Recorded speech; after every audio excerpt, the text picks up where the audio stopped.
Yeah, I should win just because you had the Timberwolves in the 8th seed. Vasilevsky's been playing really well, and the Lightning have a great offense. Yeah, it was a tremendous shot, and I've come to expect it from LeBron. I would say I wish the best for the Red Sox, but as a Yankees fan, that's really hard for me to do. The biggest addition to me is Jalen Brunson.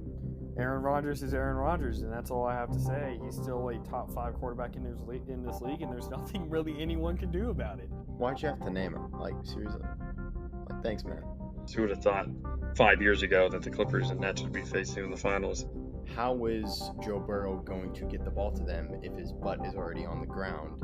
Crazy. And for the fans at home, Hello, I'm Cy Mendenhall, and you're listening to Outsiders Opinions with Kevin and Austin. What's up, y'all? Welcome to our NBA Opinions of the Week. I'm Kevin, and I'm joined by the man that I'm sure shared similar luck as we saw how the draft went.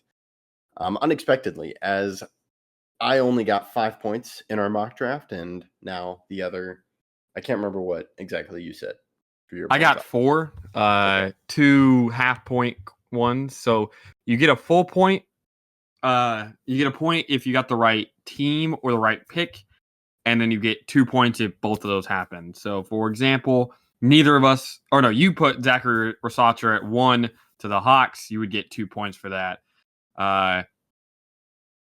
This is a kind of a shocking draft. I'm kind of in a weird spot about how I feel about this draft. I do feel like some of the trades, like the Denny trade that the Wizards made, I know we got Bub Carrington out of it or Carlton Carrington out of it, which I do like, but I hate losing Denny. It's a weird draft. A lot of trades, Kevin. A lot of trades. Yes, a lot of trades. So Rosacher, I don't really know much about him, but I like the addition of a forward. He's a good Hawks. pick. I like him a lot. Okay. He can really Yeah. shoot. He shot like 42% last year. That's good. And then Sarr, I like going big for Washington. We'll just have to see how it turns out. Yeah, I think that's fair. I think that he's a good pick. And then, so the Rockets, that was the intriguing point. Do they trade or do they not? And they went guard, and I don't hate it. It's just there's been a lot of rumors, and I'm questioning what they're doing. Like, what is their view? Like, are they trying to compete now or in the future? Yeah, Reed Shepard's an interesting pick. His inability to really play defense, but he can dribble, he can pass, he can shoot. So he's good offensively. It's just kind of like Dillingham, but a better shooter and a little bit of a worse ball handler. But it ended up working out for him going third. It's a weaker draft, so I think you do got to take the guys you think are going to be really good. But it is a interesting pick. And then we have Stefan Castle. This is a pick I believe you called, but you had it going 2, right? Or 3 with the Spurs. I had him going 4. I just 4. had him going to the Wizards at 4 instead of the Spurs. So I got 1 point for Sarr at 2 and 1 point for Castle at 4 because I thought the Wizards may trade down to try to get Castle. Obviously, it didn't work out like that, but it's a fine pick. I do think the Spurs benefit from it, getting a good, solid defensive point guard who I do think is really, really good. And next, we have Tijan Salone. We'll just have to see what happens with I feel like that's going to be a theme of what do these guys develop into. You forgot Ron Holland, right? Oh yeah, I forgot Ron Holland. That is correct. Yeah, Ron Holland went at 5 to the Pistons. Hate the pick just because he can't shoot, and the Pistons are full of guys who can't shoot. I don't think it's a really good fit. Does he have some potential? Sure, but I think in this draft especially, it's a draft a need, and that was not a need. And then at 6, Tijan Salone. Weird pick. I thought you could have definitely traded down and taken him later, but they take him here. It's a lot of reaches, a lot of weird picks. We'll have to see how it ends up working out. And then obviously at 7, this is where Klingon ended up going. And I love this pick for the Trailblazers because I didn't think Klingon would fall this far. But if you can get him at 7, I don't hate it. Yeah, I was pretty high on Klingon. I had him going at 4.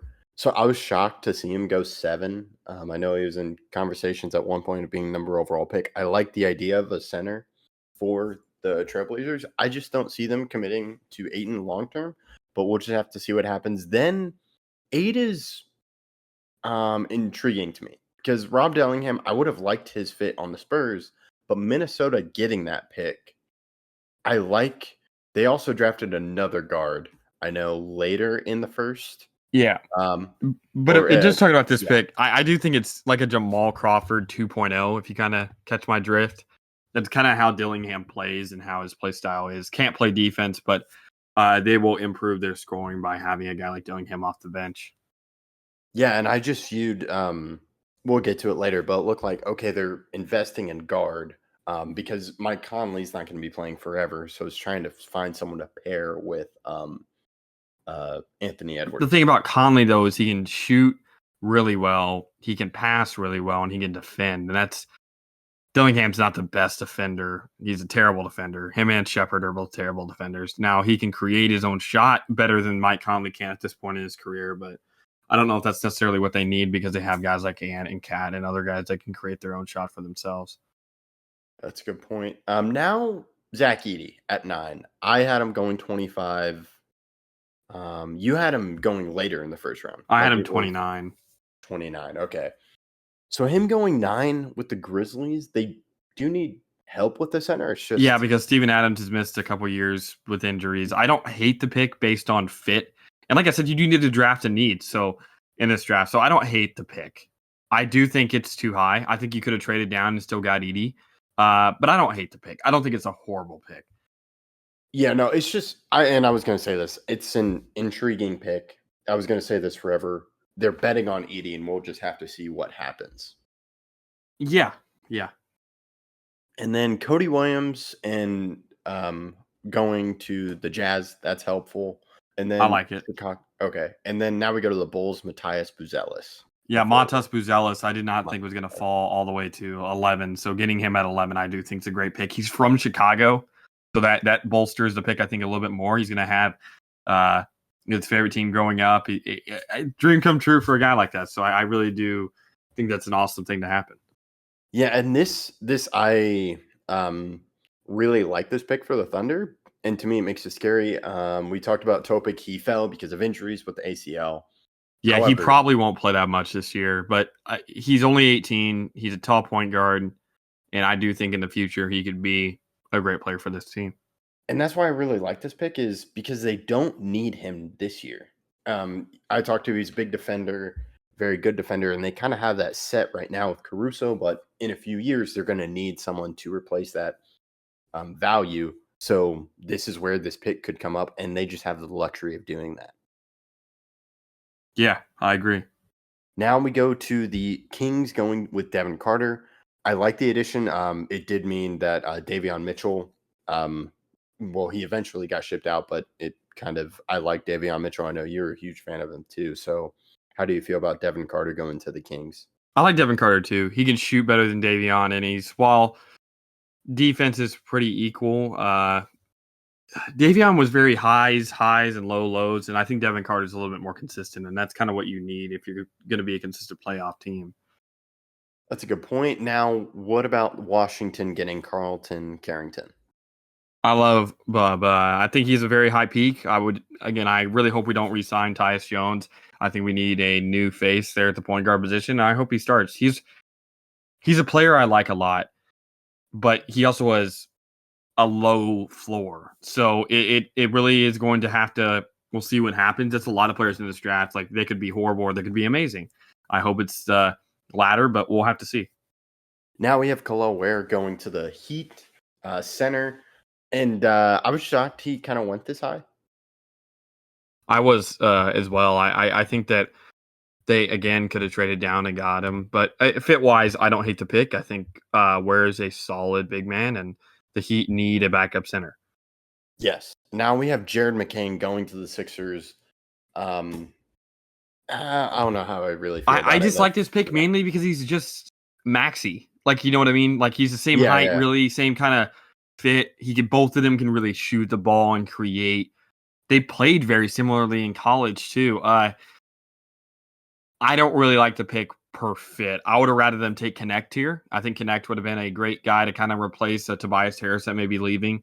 But Connect goes with the next pick to the Lakers, and I love that pick for the Lakers. I think Connect has one of the highest ceilings in the draft. I think he could average 20 points per game in his during his peak years in the NBA. I think he has the potential, and the Lakers to get a guy like that, I think could really help them because he can shoot the leather off the ball. And I love this pick too because it helps him in the future, but it also helps him now. Yeah, with he's an older LeBron. player. Yeah, Yeah. he's an older player, and he has experience playing and on the big stages in college, and he can shoot. You could right now he could just be a standing shooter, and later in his career he could become like a Rudy Gay that can create his own Mhm. shot and also shoot threes. So I do really love this pick for a Lakers team that desperately needed someone like it. And we talked about in the preview show, I want to spend a lot of time on this because we talked about, okay, this is a key pick because what about after LeBron? This works for what after LeBron and also with LeBron, and it optimizes what they have when they have LeBron on their team. Yeah, I can't believe Connect fell this far.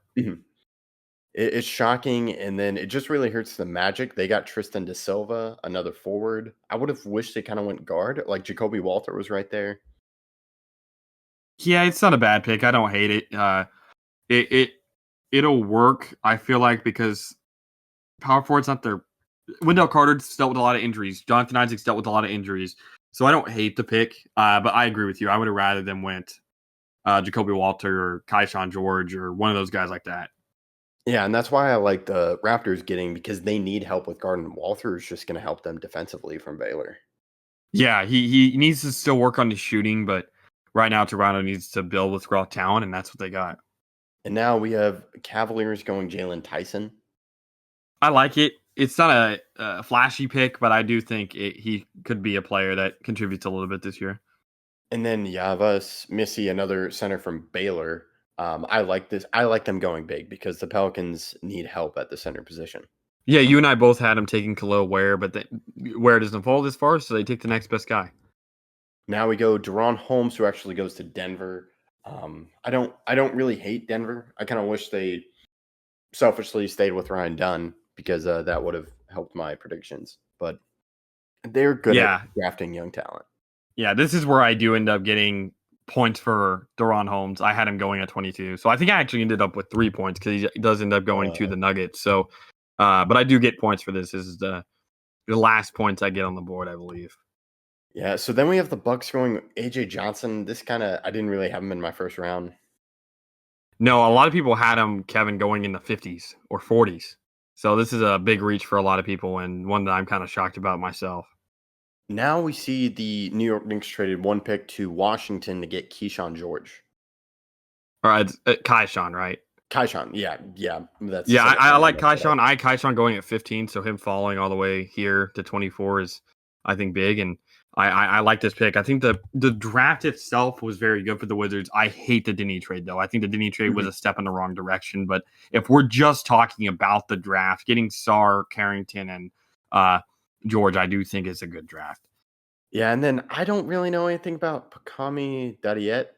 It's another player. He averaged like 6-5 points. He's a young guy, very raw, very raw. He won't be probably an NBA caliber player for another couple of years, but you're drafting based on potential.